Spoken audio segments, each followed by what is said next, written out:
Ang automatikong pagsusulat ay isang kakayahan kung saan ang mga kaisipan ay kusang lumalabas. Inilalarawan ito ng ilan bilang mula sa subconscious, habang ang iba ay naniniwala na ito ay espiritual na gabay. Ang karanasan ay nagsisimula sa pagiging kalmado. Habang payapa ang isip, ang mga salita ay malayang lumilitaw na nagbibigay ng mga sorpresang kabatiran. Hindi nila sinasadyang nagplano.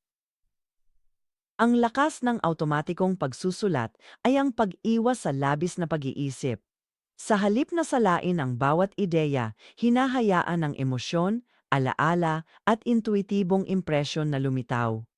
Napapansin ng marami na ang mga temang lumalabas ay kaugnay ng mga tanong. Tahimik silang nagdadala ng mga tanong tungkol sa pagmamahal, gabay, paggaling o mga alalahaning hindi pa nalulutas. Titingnan man sa psikolohikal o espiritual na aspeto, ang halaga ay nasa pagninilay-nilay. Ang pagbasa nito kalaunan ay nagbibigay linaw mula sa iyong kalooban. Ginagamit din ito kasama ang psychic readings kung saan ang mga sulat ay tugma sa gabay ng isang psychic.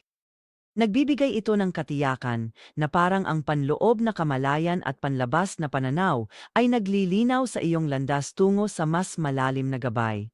Bisitahin ang absolutelypsychic.com o tumawag sa 1-800-498-8777